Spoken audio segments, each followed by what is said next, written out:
नमस्कार मित्रों, कैसे हैं। आशा करते हैं कि आप सभी कुशल मंगल होंगे। आज मैं हिंदी व्याकरण का बहुत ही छोटा हिस्सा उपसर्ग लेकर के उपस्थित हूं। उपसर्ग बचपन से 56 बार आपने पढ़ा होगा, अलग अलग जगह पे बहुतों बार। लेकिन जब कभी भी परीक्षा की बात आती है, प्रतियोगिता की बात आती है, उसमें कहीं अगर हिंदी विषय का अगर रहा तो गलतियां हो जाती है, मामूली सा जानकारी रहने के कारण। एक बात बता देता हूं मित्रों, जब कभी भी आप उपसर्ग पढ़ने के लिए आए तो उपसर्ग पढ़ने के पहले आपको संधि पर काम करना बहुत ही आवश्यक है। जब तक आप संधि के बारे में, उसके विषय में आप समझ नहीं विकसित कर लेते हैं, तब तक मामूली जो बारीकी अंतर होता है परीक्षा में और गलती हो जाती है, यह उपसर्ग में हमेशा बनी रहेगी।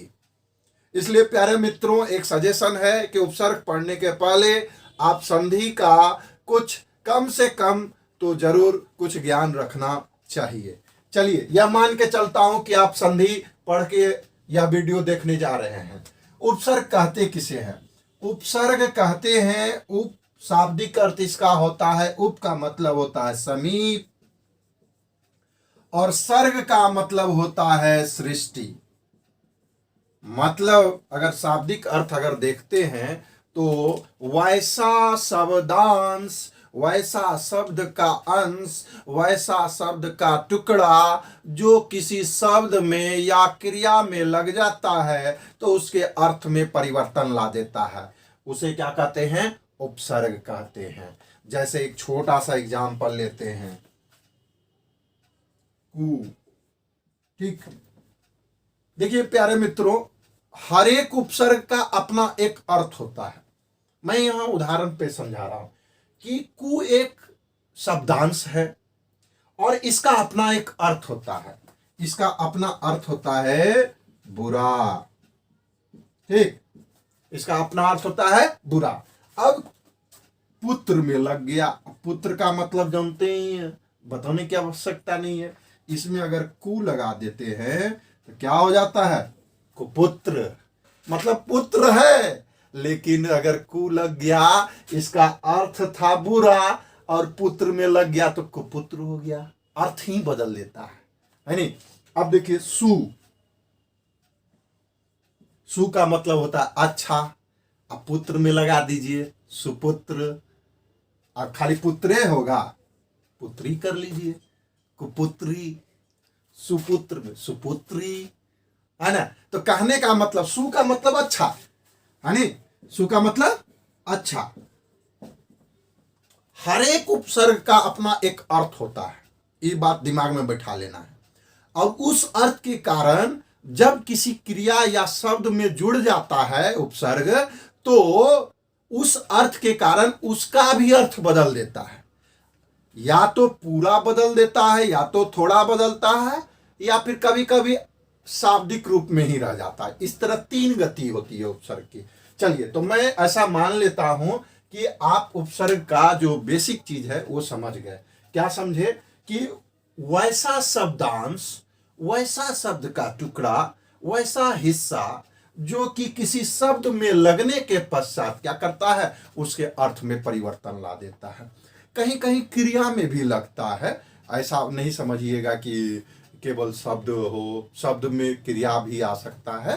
ठीक है, तो अब बात आती है परिभाषा के बाद अगर हम चलते हैं कि उपसर्ग किन किन रूपों में पाया जाता है, तो उपसर्ग देखिए होता क्या है। जब हम हिंदी व्याकरण पढ़ने चलते हैं तो उपसर्ग कई रूपों में मिलता है। ध्यान से देखिएगा। पहले तो संस्कृत के कुछ उपसर्ग मिलेंगे, संस्कृत के उपसर्ग मिलेंगे। ठीक है, जो संस्कृत से आए हैं, यानी तत्सम, एज इट इज मीन्स तद्भव आप रूप में बोलते हैं कहीं कहीं, तो संस्कृत के जो उपसर्ग होते हैं। ठीक, फिर कुछ मिलेंगे आपको हिंदी के मिलेंगे, हिंदी के अपने स्पेशल। फिर उसके बाद कुछ आपको मिलेंगे अरबी के, फिर कुछ मिलेंगे फारसी के, फिर कुछ मिलेंगे अंग्रेजी के, और फिर कुछ मिलेंगे संस्कृत के ही होते हैं के अव्यय। मेरे ख्याल से दिख रहा होगा, संस्कृत के अव्यय हूबहू प्रयोग किए जाते हैं कभी कभी। ठीक है, इन 5 रूपों में आपको देखने को मिलेगा।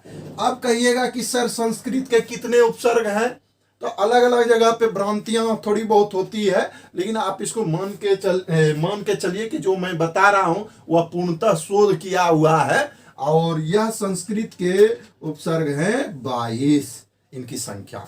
ठीक है, विभिन्न परीक्षाओं में पूछता है डायरेक्ट प्रश्न कि संस्कृत के कितने उपसर्ग हैं। देखिए उन्हें पूछने जाएंगे कि हिंदी के कितने हैं, अरबी के कितने हैं, फारसी के कितने हैं, अंग्रेजी के कितने हैं, ये नहीं पूछेंगे। डायरेक्ट क्वेश्चन तो संस्कृत के कितने उपसर्ग हैं।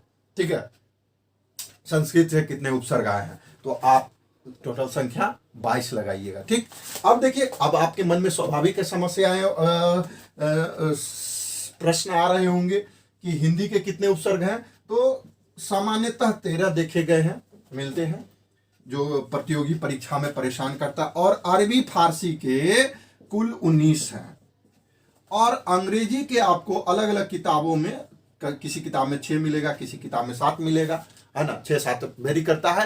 अंग्रेजी का जब कभी भी लगा हुआ रहेगा ना, तो आप पकड़ लीजिएगा कि ये अंग्रेजी का उपसर्ग है, इसलिए ज़्यादा परेशान नहीं होना है। हालांकि ये सब कभी पूछता ही नहीं है, बस पूछेगा परीक्षा में तो संस्कृत के उपसर्ग। और एक बात दिमाग में बैठा लीजिए कि संस्कृत के कितने उपसर्ग हैं, 22।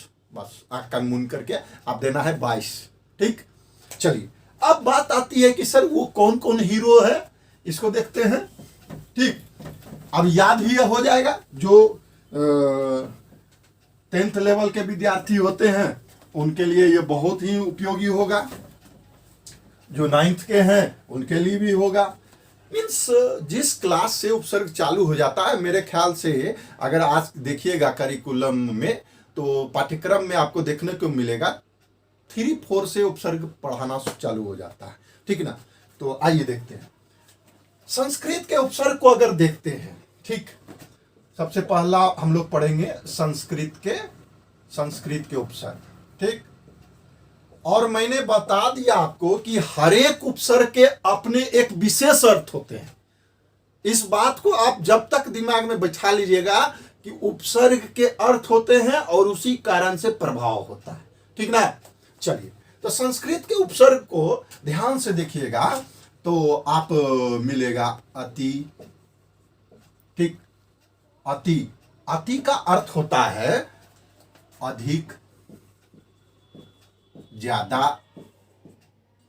ठीक, अब देखिए अति का अर्थ हो गया अधिक, ज्यादा। तो जब किसी में लग गया तो वो क्या हो जाएगा, ज्यादा हो जाएगा, अधिक हो जाएगा, है ना। अब देखिए एक शब्द बनाते हैं, मैं वैसा ही चीज आपको बता रहा हूं जो परीक्षा में देगा और आप गड़बड़ कर दीजिएगा, नहीं जानिएगा। तो इसलिए मैं बता रहा हूं वो सारे शब्द जो कि रहता है और बच्चा बार में परीक्षा देने के बाद आता है, मिलाता है क्या कि ई होगा कि ई। अब 75 गो विद्वान अवेलेबल, परीक्षा उधर खत्म हुआ, आधा 1 घंटा के बाद लगे रहेंगे क्या चीज करने के लिए, ये होगा। अब बाद में सजेशन देंगे क्या। अब देखते हैं आयोग क्या मानता है, संस्था क्या मानता है, इसका उत्तर उस पे जाता है। पहले आप सीख लीजिए, मेरा पूरा विश्वास है और पूरी गारंटी है कि आप कहीं भी नहीं गड़बड़ाइएगा। देखिए एक वर्ड देता हूं, अत्यधिक। ठीक, अत्यधिक। अब ये शब्द दे देगा, अब पूछेगा क्या कि भाई इसमें कौन सा उपसर्ग लगा हुआ है, प्रश्न रहेगा यही, अत्यधिक में कौन सा उपसर्ग लगा हुआ है। हाँ, तो आप देखिए, या फिर आपसे पूछ देगा कि अति से कौन सा शब्द बना हुआ है। ध्यान दीजिए, ऐसे लिखेगा अति सॉरी हाँ, ये ऑप्शन में रहेगा अत्यधिक, हाँ, अत्यधिक, XYZ बला बला बला, इस पे फोकस नहीं जाएगा आपको। काहे नहीं जाएगा, आप तो पढ़े हुए हैं। यहाँ पे अति देखिएगा, हर्षई की मात्रा देखिएगा और यहाँ हर्षई की मात्रा देखिएगा, मार के चले आइएगा, यहाँ तो हर्षई की मात्रा दिख नहीं रहा है। तो ये क्या रहस्य है? इसके पीछे संधि काम करता है। जब आप संधि पढ़ने जाइएगा, ठीक है ना, जब आप संधि पढ़िएगा तो संधि में स्वर संधि है, और स्वर संधि में एक संधि है यन संधि। स्वर संधि में एक संधि है यन संधि है, ठीक है। स्वर संधि में एक क्या है? यन संधि। यन संधि का क्या नियम है कि यदि ई और ई के बाद कोई भी भिन्न स्वर आए, कोई भी भिन्न स्वर आए, कोई भी भिन्न स्वर, मतलब ई दोनों नहीं रहे, इसके अलावा, है ना, कोई भी भिन्न स्वर आए, यहां पे मैं लिख दूं भिन्न स्वर। अगर कोई भी भिन्न स्वर आए तो ध्यान दीजिएगा, तो क्या हो जाता है? यो हो जाता है। वहां पे क्या आ जाता है? यो आ जाता है। अब देखिए, इसको संधि के अनुसार देखते हैं। यहां पे मैं लिखता हूं अति जोड़ अधिक, अति जोड़ अधिक। ध्यान दीजिए, यहां पे क्या है? छोटी वाली मात्रा, और यहां पे इससे भिन्न क्या है? अ है। देखिए गौर से, तो के, ठीक है ना, वर्ण विच्छेद में देख लीजिए। अगर यहां भी परेशानी हो रहा है तो आपको इस वीडियो के पहले वर्ण विच्छेद देखना पड़ेगा। देखिए, भिन्न स्वर आ गया तो क्या हो जाएगा? ये जगह पे यो, और यहां पे ऑलरेडी ती है। क्या है? ध्यान दीजिए, ती। ती का मतलब तो हलंत और ई, ठीक ना, तो हलंत और ई। तो ई के जगह पे यहां पे क्या हो जाएगा? इसके जगह पे आधा तो। देखिए, ई दोनों के कारण यहां पे तो हो गया, तो ये आया। गौर से देखिए, तो ये आया, यानी कि इसमें कौन सा उपसर्ग लगा हुआ है? अति। ठीक है, कोई दिक्कत नहीं। अब देखिए, इसे एक और शब्द बना के सीखते हैं, अति रिक्त। हाँ, अति रिक्त, ये शब्द बना। रिक्त का मतलब कुछ और हुआ, अति का मतलब कुछ और हुआ, दोनों मिला तो अतिरिक्त बना। आज देखिए, गौर से देखिए, कितना विचित्र है ना। रिक्त मतलब खाली जगह, अति का मतलब ज्यादा, लग गया तो क्या हो गया? अतिरिक्त मतलब एक्स्ट्रा। बात समझ में आई? चलिए, अब दूसरा एक और लेते हैं संस्कृत के। ये तो पहला है, हमें याद करा दूंगा, टेंशन मत लीजिए, ठीक है ना। सारा 22 आप देखिएगा 2 मिनट में, खाली मेरे साथ आप काम करिएगा, 2 मिनट लगेगा, 2 से 3 मिनट बेसिस आपको 22 आपके जीव पे बैठ जाएगा, ठीक है। देखिए, दूसरा एक उपसर्ग का द्वारा हम समझा रहे हैं, संस्कृत के ही है, ठीक ना। अधि को देखते हैं। अधि का अर्थ अगर आप देखिएगा तो होता है ऊंचा, ऊंचे, श्रेष्ठ और ऊपर, ठीक है। अब हम आपको ये बताएंगे कि जो परीक्षा में पूछता है अधि से रिलेटेड, अधि से रिलेटेड आपका रहेगा अध्यादेश। अध्यादेश, अब देखिए, अध्यादेश में कहीं अधि दिख रहा है? नहीं दिख रहा है। अब जो संधि जानेगा वो समझ जाएगा। तो अधि, अधि जोड़ आदेश, हमने बताया था यन संधि में अधि जोड़ आदेश। यन संधि में हमने क्या बताया था कि ई की मात्रा रहे, ई रहे, और उसके बाद कोई भी भिन्न स्वर रहे। तो यहाँ भिन्न स्वर आ है, यहाँ भिन्न स्वर आ है, तो यहाँ पे क्या हो जाता है? यो हो जाता है। क्या हो जाता है? यो हो जाता है। तो यहाँ पे अध्यादेश हो गया। या इसका और एग्जाम्पल ले सकते हैं, अध्यक्ष। हाँ, अब दे देगा अध्यक्ष में कौन सा उपसर्ग लगा है, तो पता ही नहीं है कि भाई यहाँ तो धीन दिख नहीं रहा है, लेकिन है अधि, ठीक है। फिर उसके बाद अगर हल्का पूछना है परीक्षा में तो सीधे सीधे क्या करेगा? अधिवेशन दे देगा। अधिवेशन, अधिकार, ठीक है। अब देखिए, यहां पे एक और एग्जांपल लेते हैं अधि के बाद,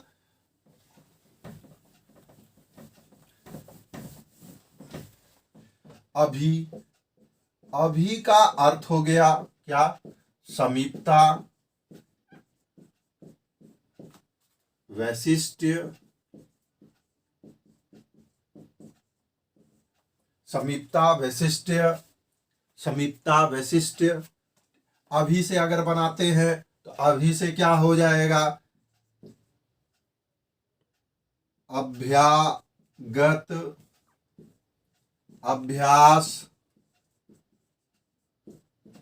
अभियोग। आपको पता होगा अभियोग राजनीति शास्त्र में प्रयोग करते हैं। हाँ, तो अभियोग तो दिख जा रहा है आपको, लेकिन अभ्यागत अगर रहेगा तब यही चीज, यही बारीकी आपको ध्यान रखना है कि कहां पे क्या पूछता है। यहां अभ्यागत है यानी संधि भी आप पकड़ रहे हैं, इसके बहाने से ये भी पकड़ रहे हैं, और भी बना सकते हैं, है ना। अभिमान ले लीजिए, अभिमान, अभ्यस्त ले लीजिए, है कि नहीं। तो इस तरह ये आपका हो गया। अब इससे दूसरा हम लोग देखते हैं,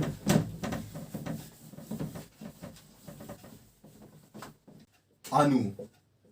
अनु का मतलब होता है पीछे, अनु का मतलब पीछे।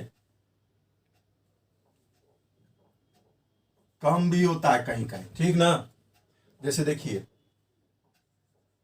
अनुशासन, शासन के पीछे। अनुज, अनुरोध, देख रहे हैं, कोई दिक्कत नहीं है। शासन के पीछे जो बाद में जन्म लेने वाला है, रोध, है ना, कोई दिक्कत। ज्यादातर आप पीछे के सेंस में ही देखिएगा, ठीक ना, मिलेगा। चलिए आगे बढ़ते हैं।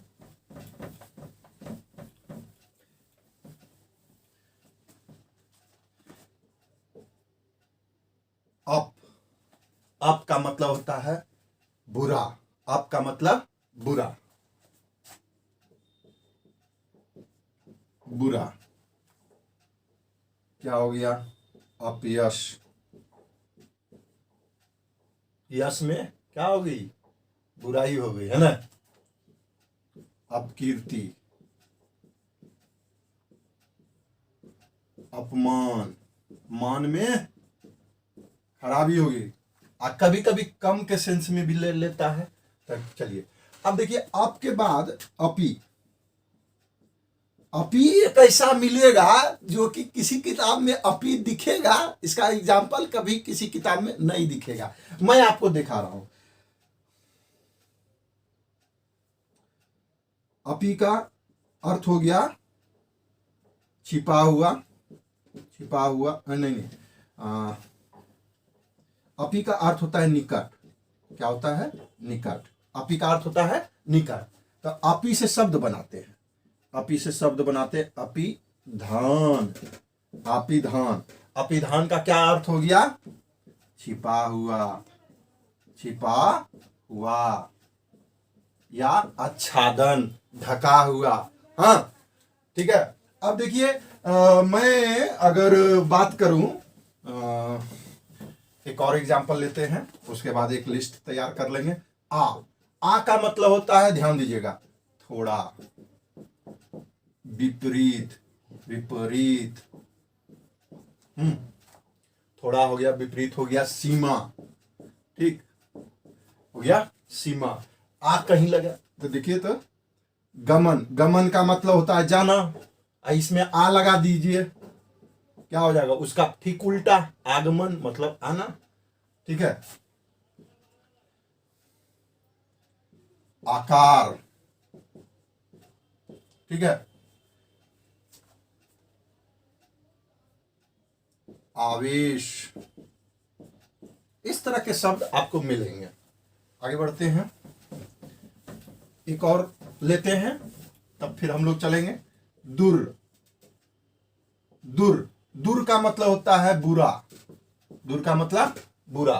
रौ वाला वर्ण विच्छेद में पढ़ाए थे, क्या हो जाएगा? देखिए तो, दूर लग गया, दुर्जन, इसमें देखिए रौ है, र हमेशा याद रखिएगा, र जो है दो तरह से टूटा हुआ दिखेगा आपको, एक रेफ की मात्रा में दिखेगा, एक ऐसे दिखेगा। समझ रहे हैं बात को, घबराना नहीं है। दुर्जन, दुर्जन से दुर्गम, दूर से बनाइए दुर्गम, ठीक है। चलिए अब हम लोग एक लिस्ट बनाते हैं और उसको दिमाग में आप फिट करिएगा थोड़ा सा, तब जितना अभी तक बताए हैं उसको लिस्ट बना लेते हैं, और उसके बाद रेस्ट पार्ट अभी तो कम से कम 8-10 गो तो बता दिए हैं संस्कृत का, बाकी 22 तक पहुंचने के लिए पहले थोड़ा सा एक बार काम कर लेते हैं। यहाँ पे पहले हम लोग पढ़े अति, पढ़े अधि, पढ़े अनु, पढ़े अब नहीं पढ़े, अब पढ़ाएंगे आप, अपि, अभी, अप, अपि, अभी, आ, दुर, कितना हुआ 1 2 3 4 5 6 7 8 9, ठीक। इस सब में से एक तो नहीं पता है, अब का मतलब कम होता है, ठीक है, अब का मतलब कम, जैसे अवशेष मतलब शेष, अवकरण, अवकरण, अवतरण, अवतरण। तो आपको मेन उसके अर्थ को पकड़ना है, ठीक है ना। चलिए दूर हो गया, आर हो गया। अब हम एक लिस्ट तैयार कर रहे हैं, जो कि आपको याद करने में इतना हमने डिस्कस कर दिया, अब कुछ हम लिख देते हैं, तब तक के लिए कितना आप परेशान होइएगा, तो ठीक है लिखते हैं। देखिए मित्रों, मैंने इसको लिख दिया संस्कृत के इतने ही उपसर्ग हैं, ठीक है। संस्कृत के उपसर्ग में अति का मैंने चर्चा कर दिया, अति का मतलब अधिक, ज्यादा, बहुत। अधि का भी मतलब वही होता है। अनु के बारे में मैंने बताया पीछे, छोटा। आप का मतलब बताया मैंने कम या बुरा, बुरा बुरा ज्यादा प्रयोग करते हैं, जैसे अपयश है ना, अपमान है नहीं। फिर अपि का मतलब होता है निकट, अपि का मतलब होता है निकट। अभि का मतलब होता है सामीप्य, वैशिष्ट्य। फिर उसके बाद अप का मतलब होता है कम, अप का मतलब होता है कम। अब देखिए उत और उद, ये इसके बारे में देखिए, उत का मतलब, उत और उद का मतलब दोनों का मतलब सेम ही होता है, श्रेष्ठ, श्रेष्ठ हो गया। फिर उसके बाद उच्च, ऊंचा हो गया। उप का मतलब होता है निकट, उप का मतलब निकट, उप का मतलब निकट, निकट। आ का मतलब चर्चा कर दिए, दूर का मतलब भी कर दिए। अब इससे शब्द बनाते हैं, ध्यान दीजिएगा यहाँ पे प्रयोग, इस विषय पे देखिएगा उत का बारे में और उद के बारे में। उत से अगर शब्द बनाते हैं तो एक शब्द आपसे जो परीक्षा में पूछ सकता है और आप फंस जाइएगा, पूछेगा उल्लास में कौन सा उपसर्ग लगा हुआ है, कहीं से आपको दिख नहीं रहा होगा, तो हाँ, तो यहाँ पे कैसे पकड़ रहे हैं, संधि पढ़ेंगे। संधि का जब व्यंजन संधि आप पढ़ेंगे तो व्यंजन संधि में आपको मिलेगा कि जब तो के बाद यदि ल आ जाए, तो के बाद यदि ल आ जाए तो वही ल दोहराव हो जाता है, दोबारा हो जाता है। जैसे तो के बाद ल आया तो एक ल आ गया, ल संयुक्त, ठीक है। तो उल्लास, इसी तरह के शब्द आप दिमाग में रखिएगा कि यहाँ पे क्या है। उद से अगर देखिएगा तो उद्घोषणा हो गया, उद्योग हो गया। ध्यान दीजिए, उद्योग है, आपको कहीं ऐसे लिखा हुआ दे दे उद्योग, फंस जाइएगा, ध्यान देना है, यहाँ पे द है, ठीक। अब देखिए उप के बारे में हो गया, इसके बारे में चर्चा हो गया। अब यहां से हम लोग देखते हैं दुष, दुष का मतलब होता है कठिन, बुरा, जैसे दुष्कर्म, जो कर्म बुरा हो, दुष्कर्म। देखिए कैसे लिखा हुआ रहेगा, दुष्कर्म, दुष्चरित्र। नी का देखिए, नी का होता है निवारण, देखिए अच्छी तरह से या नीचे, निबंध, ठीक है, ऐसा बंधा हो, अच्छी तरह से बंधा हो, वैसा लेख जो अच्छी तरह से बंधा हो। अब देखिए नीर का देखिए, नीर का मतलब, और नीस का, नीर और नीस प्राय साथ साथ चलते हैं, दोनों के अर्थ बराबर है। ठीक है, जैसे देखते हैं निर्जन, निर्जन, निरोग, निर्जीव। अब देखिए यहाँ पे इस तरह का मात्रा क्यों हो गया, तो संधि में जब पढ़ेंगे तो इसके प्रभाव के कारण छोटी वाली ई बड़ी में कन्वर्ट हो जाता है। ठीक है, ये सब नहीं मिलेगा ज्यादा, इस सब पे फोकस नहीं होता है सामान्यतः। जो विद्वान होते हैं बहुत बारीकी से इस पे अध्ययन करना होगा आपको। चलिए निश्चय देखिए, निश्चय हम बना रहे हैं, चूंकि निश्चय, निश का भी मतलब वही होता है निषेध और बाहर। तो जैसे देखिए निश्चल, निश्चल। ठीक, अब देखिए प्र पे, प्र का मतलब हो गया अधिक, आगे। जैसे देखते हैं प्रयोग, वैसा योग जो कि ज्यादा बढ़िया से हो। प्रख्यात, ख्याति जो है बहुत बेहतर रूप से ख्यात हो, अधिक, है ना। तो इस तरह आपको ध्यान में रखना है। परा, परा का देखिए पराक्रम, पराजय, इसका भी ध्यान दीजिए, उल्टा और अधिक होता है, इसमें केवल आगे है। परी का देखिए, परी का हमेशा याद रखिएगा, परी, परी, परीक्षा एक वर्ड लेते हैं, आप कंफ्यूजन में रहिएगा कि हम लोगों ने पढ़ा है छोटी वाली ई और यहाँ पे है बड़ी वाली, क्यों हो गया, तो दीर्घ संधि के कारण यहाँ पे मिल जाता है। जैसे देखिए दीर्घ संधि जब पढ़िएगा, स्वर संधि का है इच्छा,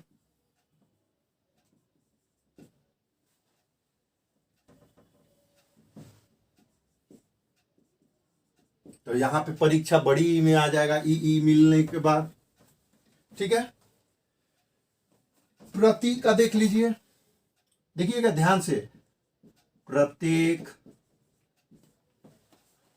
मैं जब सीटेट का परीक्षा दिया करता था तो एक बार मैं दे रहा था, बहुत करीबन बीएड के अपियरिंग में था उस समय मैंने जब दिया था, तो यहाँ पे देखा कि एक विद्यार्थी कंफ्यूजन में था, बाहर निकलने के बाद बढ़िया से कहे कि पहले बच्चा संधि पढ़ लो तब फिर ये सब पे काम करना। यहाँ पे संधि है, अभी कौन सा संधि हमने डिस्कशन कर लिया है, और अगर दिक्कत है तो फिर से देख लीजिएगा। ठीक है, प्रत्येक, प्रत्येक में प्रति लगा हुआ है, हमेशा याद रखिएगा, परीक्षा में पूछ देता है। फिर उसके बाद विशेषण, इसका अर्थ हो गया अभाव, विशेषता, है ना। फिर उसके बाद सु के बारे में बताएं, सुपुत्र मतलब अच्छा या सुंदर। फिर उसके बाद सम में देखिएगा, सम का बढ़िया से देख लीजिए। ठीक है, सम का हम यहां पे लिख रहे हैं थोड़ा सा, संचयन कौन सा है, यहाँ पे सम का प्रयोग किया गया है। संधि के नियम के कारण यहाँ पे वर्ण विच्छेद में कुछ और पढ़े थे। ठीक है, संग्रह, ठीक, संग्रह, संचयन, ठीक, चयन जो हो अच्छे से हो, विशेष रूप से हो, संचयन। अब देखिए, अब इसको याद करना है कैसे, आपको हंसी लगेगी, लेकिन प्यारे मित्रों आप अगर इसको 2 से 3 मिनट अगर अच्छे से काम करिएगा तो आपके दिमाग में बैठ जाएगा हमेशा के लिए संस्कृत। और जिन विद्यार्थियों का बोर्ड एग्जाम है या कोई प्रतियोगी परीक्षा है, प्रतियोगिता है, उसमें अगर हिंदी है तो दिमाग में सेट रहेगा। कैसे, मेरे साथ आप कर सकते हैं, अति, अधि, अनु, अप, अपि। देखिए ध्यान से, यहां तक आपका जो है सेम रहेगा, अति, अधि, अनु, अप, अपि, अभि, अति, अधि, अनु, अप, अपि, अभि, अब। ठीक, यहां तक पहुंच गए। उत, उद, उप, ये देखिए ये तीनों एकदम एक साथ बोलिएगा तो ज्यादा अच्छा लगेगा। उत, उद, उप, आ, दुर, दुस, दुरदुसनी निर्निस प्रपरा परिप्रतिवी सुसम। इस तरह आप 4-5 बार गा लीजिएगा अपने से, तो ये याद हो जाएगा। Thank you. ये पहला वीडियो है जिसमें संस्कृत का हमने प्रयोग किया है। अगले वॉल्यूम में मैं हिंदी का प्रयोग करूंगा, हिंदी के उपसर्ग को लाऊंगा, उसके बाद अंग्रेजी, अरबी, फारसी को लाऊंगा। तो ये थोड़ा सा इंट्रोडक्शन के साथ था। आशा करता हूँ आपको अच्छा लगा होगा, और अच्छा जब लगता है तो क्या करना होता है ये आप अच्छी तरह जानते हैं। सबसे पहले तो लाइक करिए, फिर सब्सक्राइब कीजिए, और अगर आपके अनुचर हैं या फिर आपके पीछे पीछे जो हैं अनुज, हाँ छोटे भाई बहन हैं, जिस भी क्लास में हैं, उनको मदद करने के लिए शेयर करें, सब्सक्राइब करने के लिए मोटिवेट करें। Thank you. जय हिंद।